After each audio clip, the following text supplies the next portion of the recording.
welcome to episode 3 of the Winners Only Show. My name Keontae, Mike G. and it's the Winners Only podcast where we don't make excuses because excuses are for losers. And speaking of excuses, tell me what's your definition? What's the difference between an explanation and an excuse? It's not a difference. It's not a difference. Because the excuse could be true. Explanation could be true. I think an explanation is rooted in logic and an excuse is rooted in opinion. So if I tell you the plan didn't work because I wasn't properly prepared and I didn't have my shit together for it, versus me telling you my baby mama got the tripping, that's the reason I didn't get it done. That's an excuse because that's your opinion. You could have got it done whether your baby mama was tripping or not. An excuse can be true too, though. And it always got to be a lie. Excuse, because people think he making excuses. That means basically saying like, oh, this didn't do this because some false shit. They just make up something. But an excuse can be true too. I mean, like, an excuse can be true. I didn't make it to the meeting because I caught a flat tire. It's my excuse. And it's an explanation too, because I had to explain. That's an explanation, boy. It's not an excuse. Oh shit! Gotta look at the definition. Right, for sure. I wish I had my watch on. We're gonna get into these topics, man. First topic: success is a trap. So one thing I hear about with a lot of black entrepreneurs is something called the success tax. So that means once you start getting on, you feel obligated to take care of everybody that's around you. Which I feel is right if they was down for you and they helped you get to that position. But if not, it's nothing. Damn. So what's your opinion on the black tax? Well, no, I think that shit. I wouldn't even call it a tax because if you got abundance of wealth and you can afford to take care of your people, why not do it? Don't you want to see them in the same position as you? Man, it might hurt you sometimes, but I don't think it's really necessarily a tax, like a bad thing. It's like a good tax. It's good tax. Such thing as good tax. Like your tax dollars should be going to something good, and you're proud to pay tax. I mean, but that's not reality. But you can just look at it that way. You know what I mean?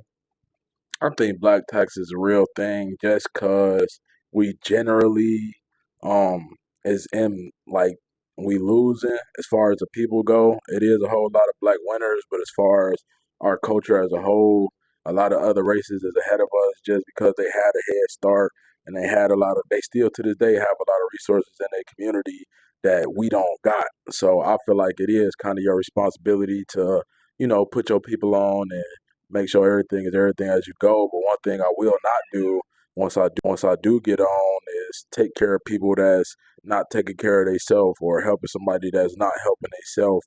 If you've been broke all your life and then I'm suddenly up and you telling me this 10K or this 5K about to change your life, I don't fucking believe you because I ain't never seen you with 5 or 10K in your life. So if you either my age or a little bit ahead of me and you haven't done anything for yourself that is, surmountable, it's a deeper problem than me just passing out money. So one thing I do plan on doing, not just for my family and the people around me, is laying out the blueprint to exactly how I got to where I'm at, exactly how you could do the same thing and having actionable steps that somebody can take in order to change their life around. Because if I'm just dishing out money, I'm going to go broke. Then everybody going to be looking at me crazy. But if I lay the foundation and the blueprint for everybody to get on, then ain't nobody gonna have no excuses. Hold on. So did you ask me what do I think about the obligation when you black and you get rich? Like that's the black tax? Yes. Oh, fuck no. No, you ain't obligated to shit.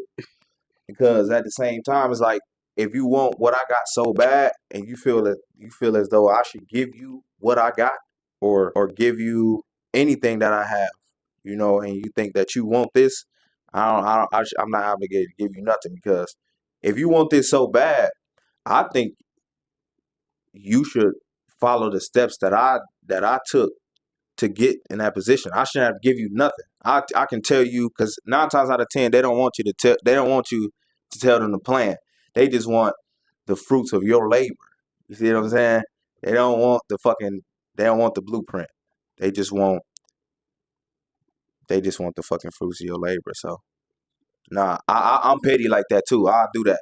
I make sure a motherfucker because when you tell them, all right, you want the money, they gonna be like, yeah, I want the money, I want the money.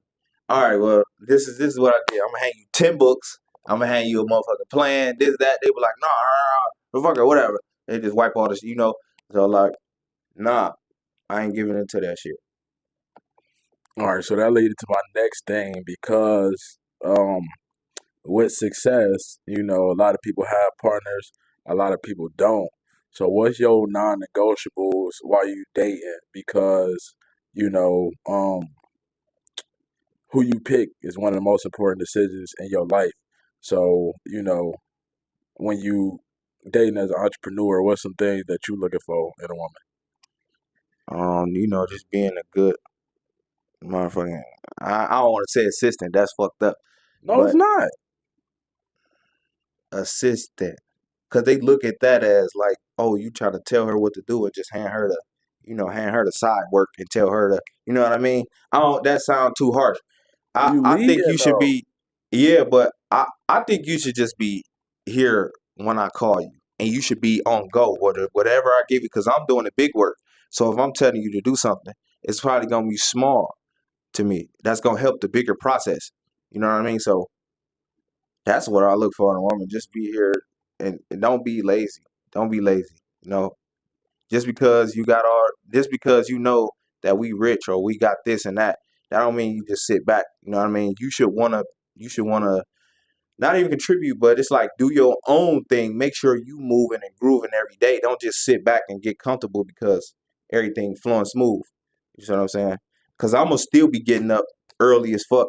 You know what I mean? I expect you to just get up a little bit earlier after me. Just want it for yourself. You see what I'm saying? And that's one of my non-negotiables too.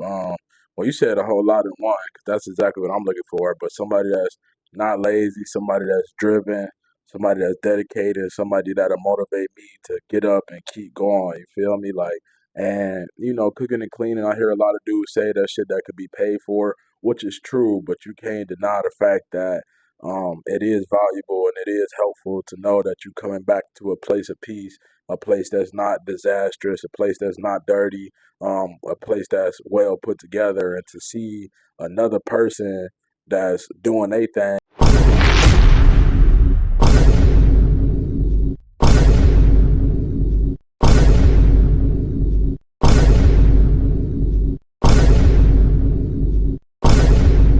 Yes. You got a white woman.